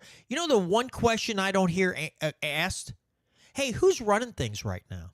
With Biden in such a decline that you couldn't run him again for president in 2024, who's running things in the White House right now? Who's making decisions? No one's asking that, not from the right and the left. Anybody that talks to that woman doesn't bring it up. I want to know why that's not being asked. Come on, lady, who's running the show? The same people who've been, I mean, that's an obvious, she would never answer that. But the point has been it's the same people who were running the show the day one he was in office, and it's going to be the same people who run the show when Kamala Harris is in office. But what I think is very interesting about this interview in particular, and the contrast of the campaigns between 2020 and 2024. So obviously Donald Trump was on the campaign very hard in 2020. He was like in 3 swing states a day, every day for like the last 2 weeks leading up to the election. And he would go on, like, he would do town halls on CNN, and he would sit down with George Stephanopoulos on ABC, and he was stepping into the fire. And obviously Joe Biden didn't do that. And this time around, Kamala Harris, obviously at first she wasn't doing any interviews, and then she started doing friendlier interviews, and now she's doing unfriendly interviews. It reeks of desperation to me. Like you were saying earlier, I try not to get too caught up into like the interworkings of like this particular election, just because it doesn't really matter to me as much on the things that I care about. But if you look at like the Vegas odds, so that's what I trust more than polls, is where people put their money. And I don't think it's legal to bet on American elections in America, but other countries you can vote on like who's going to be, or you can bet on who's going to win the presidential election. And the betting odds are overwhelmingly in favor for Trump. And obviously, like all the polls and all the swing states still have it as a tight race. But I think it's very indicative of where this race is heading now, because Kamala Harris is the one this cycle doing the tough interviews with the hosts that aren't friendly, and Donald Trump's the one canceling interviews, not doing debates, and only going on the friendly host, which makes me think that his campaign and her campaign both believe that he's in the driver's seat. That's what I think. Yeah, I think you're right. And she didn't want to do any interviews. And, of course, when they first announced she was going to be the nominee, she surged in the polls. But every time she speaks, she sounds dumber than dirt. And so now it does reek of desperation. She's getting out there. She's doing all these, interviews and stuff on friendly or unfriendly, shows. But she's not doing herself any favors because she won't answer a freaking question. She has no point, on policies. It's a blank canvas, there's nothing of substance. Now, I'm not saying that Trump has a lot of substance either, but Kamala Harris has none. And that's the frightening part, is she has nothing intelligent to say, and there are millions of people who will vote for her. That's the more frightening. Kamala Harris, in and of herself, is a frightening. She's scary. It's like mix Jason Voorhees, Freddy Krueger, and Michael Myers all together, and put that person in a jumpsuit and have her get on TV, and she's more frightening than those three mass murdering maniacs put together. And then even scarier is people like, well, it's not Trump, so I'm going to vote for her. Okay, you're going to vote for her when she has nothing. She literally cannot she can't string together intelligent paragraphs. It's little tiny sound bites and deflection. It's like she's wrapped in bubble wrap sprayed with Teflon. She doesn't want anything sticking to her, but she wants it to bounce back at Donald Trump. And that's all she has. And if that, now mind you, that's working on a lot of people. The blind smart cult members who will just, okay, she's kind of sucks, but it's not Donald Trump. But it boggles my mind that people will stoop to this level. Well, just in particular, I know this is a little more nuanced, but what really drives me nuts about her answer to that question, obviously, besides the fact that she didn't even come close to answering, that she mentioned, like, the question was, what about Joe Biden's cognitive ability and you doing nothing about it? Aside from the fact that she didn't answer that, part of her knock on Donald Trump was that a bunch of national security advisors don't support him, even ones that used to work for him. But a lot of Republicans, that's not a lot, but like my biggest knock on Donald Trump's foreign policy was that he listened to those idiots too much. He had John Bolton in there wanted to overthrow the Venezuelan government and wanted to start a war, like an actual ground war with Iran. And you've got James Mattis, who Scott Horton in his book Enough Already mentions that when Trump became president, he was trying to move things in an anti-war direction. Like he wanted to pull out of places like Somalia and other places. And James Mattis came out and was like, if you do that, I'm going to go to the press and tell them you're the worst president ever, which he ended up doing that anyway. But it just goes like that's what I think is so stupid about this whole thing, is that her knock on Donald Trump, even when she's trying to knock him, is that a bunch of war hawks support her over him. It's sad that we're in a world where she thinks that's a win, where she thinks like, oh, John Bolton and James Mattis support me, so that must be good for me. The Dick Cheney supports me. That must be great for my campaign. Like, what kind of a stupid world do you live in where that is an actual like people got into a room and decided, this is good for our campaign, having Dick Cheney support it. Yeah, that is the thing, and then that's sad because during George Bush's time or Trump's time, the left would have been upset at these people, but now it's Kamala Harris and she's getting their support. Oh, they're all on board now. That doesn't even bother them. It's like, okay, the people you hated, back from 2000 to 2008 and 2016 to 2020, those same people that you hated, now you're cool with. Okay, explain that to me, please. explain to me how you bend your brain in that manner. And it just means that they're not, it's just, it's, my party, right or wrong. It's the same thing with a lot of people in this country. When you have an unconstitutional war, you don't have a declaration of war, you send troops, or you fight these proxy wars, and it's like, well, my country, right or wrong. No, yeah, your country is, not your country, your government is doing awful things to people in other countries. And because the bombs aren't going off in your neighborhood, you're cool with it. Because you're in you're in a safe little neighborhood. There's not, it's not like the Civil War where people literally had armies marching through their towns and burning things to the ground and stealing everything so they could continue marching on. Now it's all happening on the other side of the world, so whoop-de-freaking do. Okay, yeah, you think that until we have blowback again because we keep meddling in the affairs of other nations. And then you'll get butthurt, but then all that'll do is get you like, fight another war that we started with our actions. Now, I don't condone if a country sends terrorists to this nation and blows things up. I don't condone those actions, but we also can't be surprised when they do it because we can't mind our own freaking business for a change. So, yeah, it's ridiculous. I want to play this other clip real quick. We got a little under a half hour left. So, this is Trump at a dinner, and these are 5 of his best jokes. I'm not a fan of Trump, but these are some pretty good singers, so let me cue this up real quick.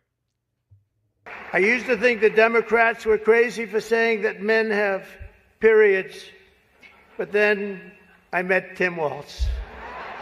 Well, I'd better wrap up because Mayor Adams told me earlier that I needed to make this one very quick, especially the city has reserved this room for a large group of illegal aliens coming in from Texas. There's a group called White Dudes for Harris. Have you seen this? White Dudes for Harris. Anybody know? Are some of you here? White Dudes for Harris? Doesn't sound like it. But I'm not worried about them at all because their wives and their wives' lovers are all voting for me. A major issue in this race is child care, and Kamala has put forward a concept of a plan. A lot of people don't like it. The only piece of advice I would have for her in the event that she wins would be not to let her husband, Doug, anywhere near the nannies. Just keep him away. That's a nasty one. Chuck Schumer is here looking very glum. Doesn't he look glum? He looks glum. But look on the bright side, Chuck, considering how woke your party has become. If Kamala loses, you still have a chance to become the first woman president. Okay, I don't care what you say. That's pretty freaking funny right there. That's a zinger. That's a good zinger. And unfortunately, he's not really wrong. That's how crazy things are. He's not really wrong on that last Schumer joke. I think my favorite one was I didn't believe men could have periods, and then I met Tim Walz. I think that one's probably my favorite. And credit to Trump, he has been the most entertaining president ever.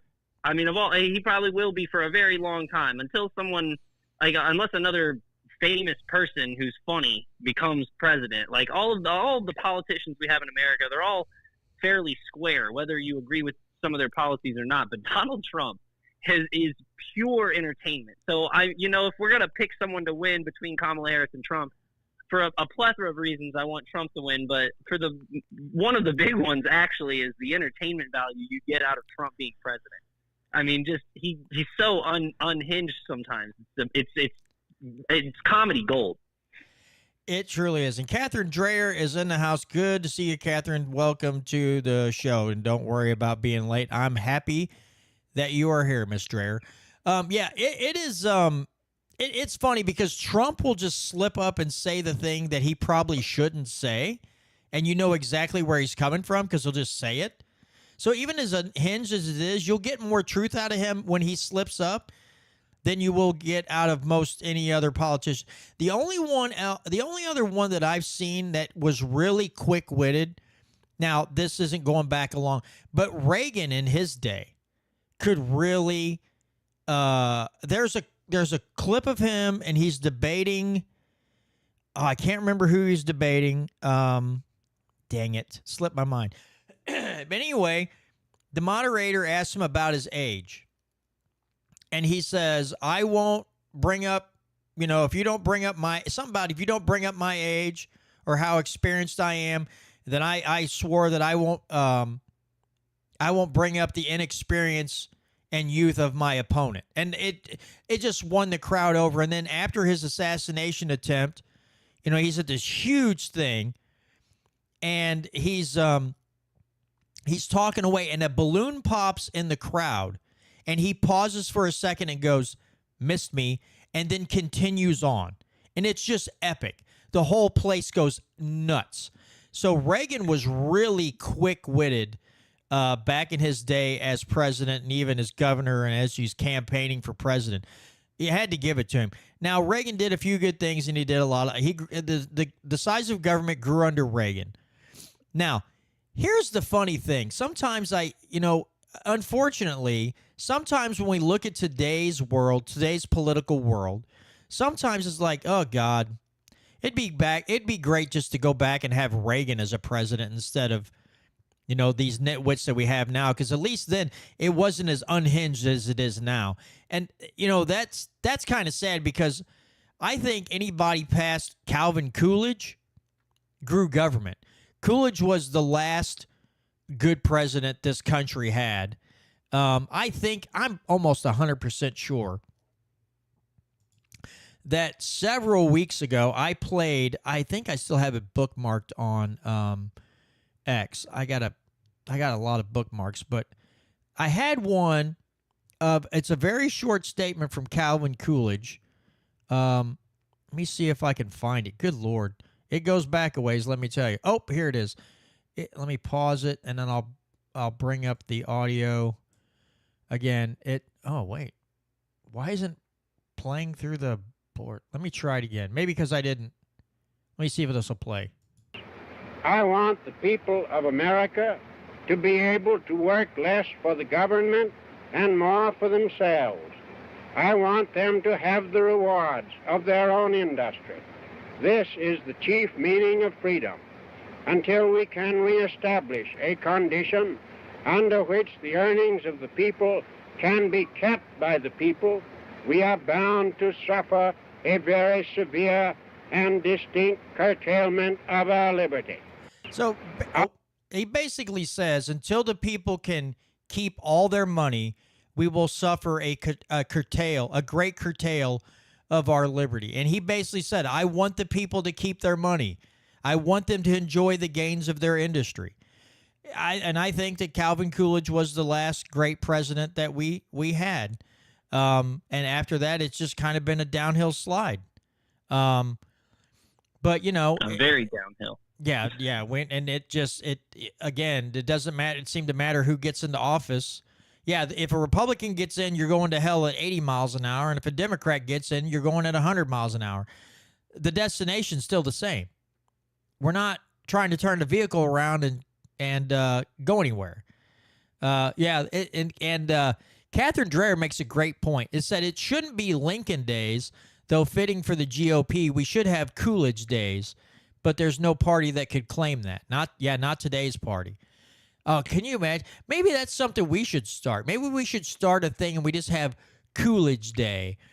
And we have some really good liberty speakers show up at an event and celebrate celebrate actual liberty. Yeah, Tom March says gains of their own industry. Seems I've read that someplace. Yeah, that's right at the beginning of the Missouri State Constitution.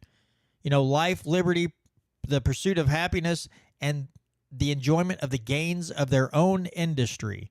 So Calvin Coolidge understood the Constitution, and I'd say that was the last great president that we had. So we got about 20 minutes left. Brandon, anything else that you want to discuss tonight before we end the show here in a little bit?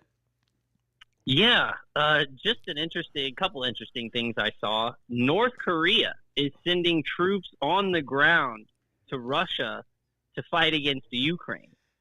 Now, I haven't done much like thought or analysis on this, but it's just something that shot out to me when I read it. I was like, holy cow. Like, it just seemed, I mean, that's just a strange like, it's a weird partnership, but, I mean, it's just one of those things that, like, when America keeps pushing people around all over the world, you're going to unite our enemies. In the same way that Russia was giving weapons to the Houthis I read that report. I don't even know if that's true, but I read that somewhere. But it seems true to me. But it's just like every time the United States in our foreign policy seems to be like every time we push somebody, they just team up with other people who hate us, which just bolsters the anti-American coalition whenever we fight proxy wars all over the world. And I just thought this was another crazy example of that. Yeah, no, you're absolutely right. I mean, yeah, it says what I'm reading through the media, if you can believe it, says they sent 1,500 troops to Russia. That was one article that I found when I just did a quick browse there. So who knows how many troops actually got sent? Because, and again, you know, unfortunately, instead of people like the conclusion you just made, the statement you just made, Brandon, instead of the government and the media saying what you just said, it's going to be, oh boy, here comes a different axis of evil. Now it's going to be Russia, Iran, and North Korea. Now that's going to be the new axis of evil. And I wonder if Lindsey Graham has tweeted "nuke Pyongyang" yet. Give it time. I'm sure he will. Yeah, give a little time. He'll probably be like, yeah, we're gonna have to put more nukes in South Korea because this is a definite threat to American freedom. If North Korea is sending troops to Russia, then that just means if you start firing shots at North Korean troops, North Korea is going to take that as an act of aggression, and now you're peeing all over Russia and North Korea on top of you want. Let's see, what's this say? Liberty, this must be a Coolidge quote. Liberty is not collective, it is personal. All liberty is individual liberty. Authority and religious liberty address before the Holy Name Society, Washington, D.C., September 21st, 1924. So, and Tom says he'd be down for a Coolidge Day. And maybe that's something we look into at some point, having a Coolidge Day. I wonder how many people you could get to show up because it's not Lincoln. You know, we have Reagan days. We have Lincoln days. We don't have a Coolidge Day. I wonder how many so-called conservatives or Republicans would show up to a Coolidge Day. I don't know. That would be pretty – I don't know. You'd have to get a bunch of stuff. You'd have to get a bunch of his some excerpts from his speeches and stuff that you could read out and convince people like, hey, you want to know what an actual good president sounds like? Here you go. It's not Trump. It's not Harris or Bush or Clinton. Here's what a real president sounds like. Here's what a real constitutional president sounds like. Someone who understands what liberty actually is. Here's a guy we should take, our notes from. Here's somebody who we should look up to and celebrate more. And I think that if you want me to ever really buy into the conservative platform, I want to hear more Coolidge quotes. I don't want to hear about big red ideas. I don't want to hear about Trump's an outsider. I don't want to hear any of that. I want more Coolidge quotes, or maybe even somebody before Coolidge who understood the Constitution more. Now this is post-founders, like getting into the 1800s, early 1900s. You find those quotes, I'm down. Let's zing those out. But anybody past Coolidge doesn't have a whole lot to say about the Constitution or personal liberty or any of those things. So maybe that's something we should look into doing sometime, is the Coolidge days. Catherine says the smallest minority is the individual. Was that Ayn Rand? I don't know, but let's look it up. Let's see. If I could type, good Lord, John is I cannot spell either. Is the individual. Let's see who's yes, it was Ayn Rand. Let's see. And it is from Capitalism, the unknown ideal. The smallest minority on earth is the individual. Those who deny individual rights cannot claim to be defenders of minorities. That's a heck of a quote. Very true. Thank you, Catherine, for putting that up there. That's a heck of a quote. Yeah, so we have, Republicans and Democrats love to claim that they want to stick up for the small businesses, and Democrats love to claim they want to stand up for the minorities, but they don't want to stand up for the individual, which is the smallest minority. So, yeah, great quote. Thank you, Catherine. Appreciate that. What do you think, Brandon? Yeah. Well, yeah. Well, I was actually having a conversation with some people the other day, and I was telling them that in the Declaration of Independence, it says that if your style of government is failing you, that if your government no longer cares about the people and only cares about itself and the power, that you have the responsibility to stand up to your government and, in worst case scenario, start a new government. And I think that that's something, like you brought this, so we've talked about this a couple times, like distinguishing patriotism and like your love for your country versus the ideals of the individual. So I would like to, see more of that. Like you like kind of in the same sphere there, is that we need more individual liberty and less of this like preconceived notion that you're a horrible person when you critique the government.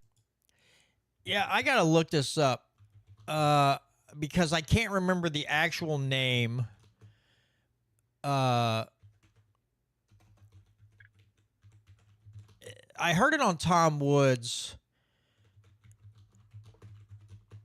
a couple days ago. I can't remember. Oh, Dunbar's number.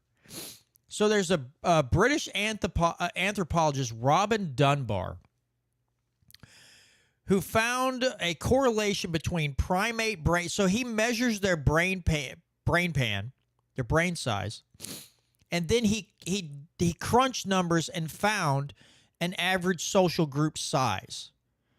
And it could be one thing. Like gorillas could be 200. And chimps could be a certain number. And that you get beyond those numbers and the social group, that social group breaks down. And it doesn't work. Now, when he measured human brains, the number was 148. So the guy's like, let's just do 150 for some easy math. And he's saying when you get 150 people in a town, right? And you have systems and everything else in place, and everybody knows who everybody is, and it is collective without being collective. Let's say you institute policies that are liberty-minded, but everybody looks out for each other. There's not these central planners dictating everything.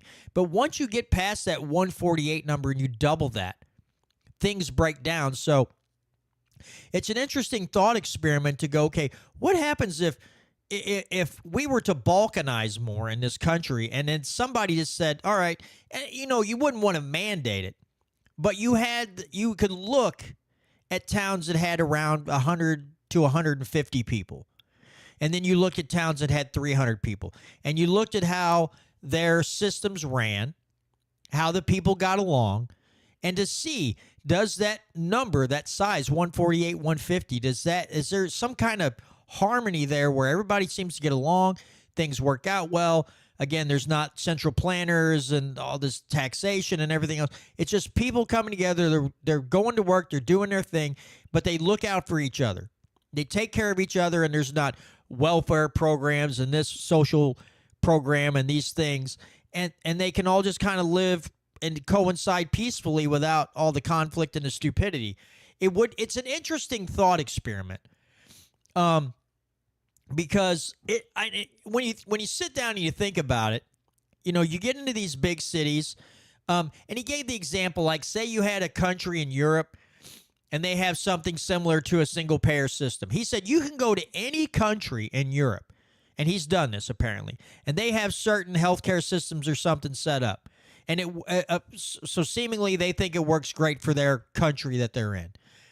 But you ask them, will this work if Europe, as a conglomerate, did this all together? And they all say, no, it won't work out that way. It won't work that way. It only works in the confines of our country. If you spread this throughout the whole thing, it won't hold up. It'll collapse. So, maybe we talk about, the power in your local area. And I wish people would grasp that a little bit more, and take on that mantle instead of looking to a big group of central planners to help them survive and keep them safe. Let's see. Catherine says, my neighborhood is like that. We all get along. We look out for each other. They provided me with meals, mowed my grass, helped with projects, and every home has its own armory. And we leave each other alone to live as we please. And she said, I didn't have to ask for any of it. Yeah, that's perfect. That's perfection right there. That's as close to perfection as you're going to get. If you can be in an area like that where people mind their own business, but if they know you're going through a hardship, they just offer help unasked for. They come in, do what they can for you, and they go home. Just make sure you're taken care of. That is about the most perfect system you can have in this world. And Tom said it's even kind of radical. That kind of system is almost considered radical over the system that's in place now, where people are just looking over your shoulder with their hand out all the time, stealing money from your hard-earned wages that you've worked for, that you've labored for. That's not radical. What Catherine's neighborhood, an example like Catherine's neighborhood, seems to be the radical idea. What, people leaving each other alone and just taking care of each other without telling them what to think and what to say and how to live and what color they can paint their house and how tall their grass can be? Oh my God, that's crazy talk. That's how it's treated now. Yeah, it's really sad, because I think whether you live in a big city or the suburbs in a small town, you should definitely try to build yourself a community, of some size to do exactly those things, so that when you have hardships, you can take care of each other and you look out for each other in times of trouble. And the government has, obviously systematically worked to remove those parts of society from cities and from small towns. They try to make everyone reliant on the government. That way you aren't friends with your neighbors, so they can keep each other mad at each other. Yeah, I mean, the whole system's built to destroy what Catherine's got, and it's really sad. And I think that, everybody should be out there trying to build a network like that. And just to tie to that, because we're coming up on the end of the show here, but just kind of tie this up for the end of the show, I think a lot of this comes down to, like Catherine's radical neighborhood. I'm saying that jokingly, but other people wouldn't. This also ties into how government agencies and people in government absolutely seem to despise the nuclear family. When you break down and you make the nuclear family sound like the biggest threat in the nation, then all those other ideas as far as community goes and everything, they get broken down with it. When you can't even have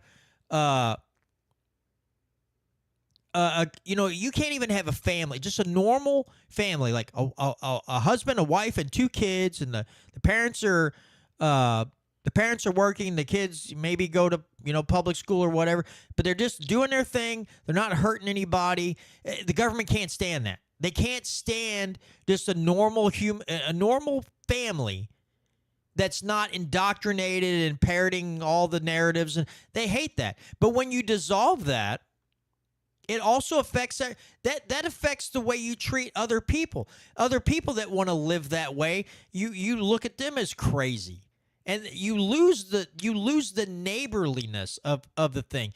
And the word community is a little abrasive to me, because sometimes community gets kind of tied to communes or communism, but an actual community of like-minded people who work together not to steal from each other and tell each other how to live, but to help take care of each other is a beautiful thing.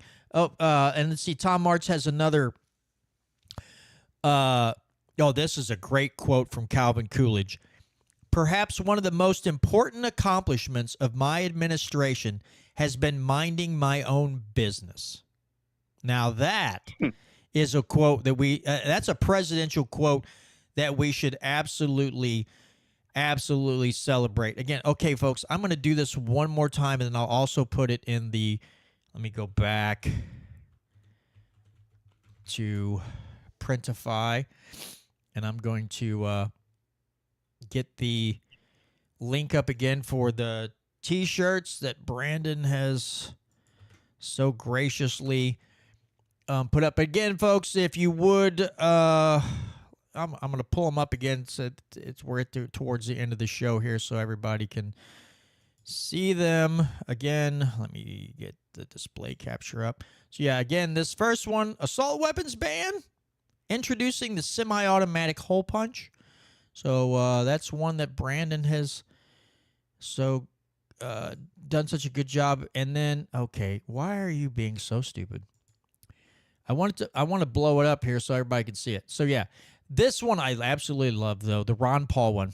I see. Have you tried reading the Constitution? Ron Paul government customer support. What an outstanding concept and design. But anyway, folks, that's going to do it for this week's episode of the Missouri Liberty Report. Thank you so much for joining us again, and some really lively chat. So again, thanks to David Dwyer, Voodoo Queen, Tom Martz. We had Catherine Dreyer, and there was one other person I saw make one comment. Where did he go? His name was Chris something, and I lost his. It was right around the part that I played that clip from the CIA douchebag. Dang.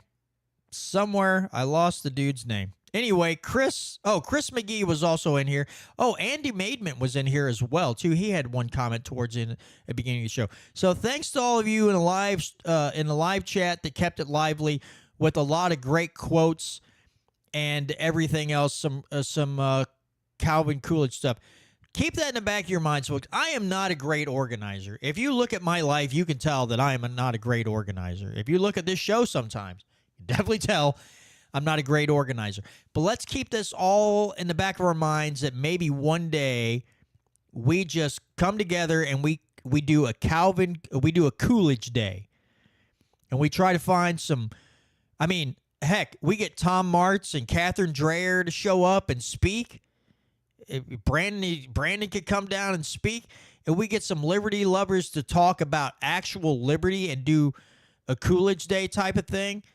I don't know. We could talk about some statements that Coolidge made and what a constitutional government looks like and things like that. It could be a pretty cool thing to do. So we'll keep that all in our minds, I suppose, and maybe we can formulate a plan one day. But again, thanks to everybody who, to those of you on YouTube, on Rumble, on the radio, on the internet, in podcast land, thanks again to all the viewers and listeners.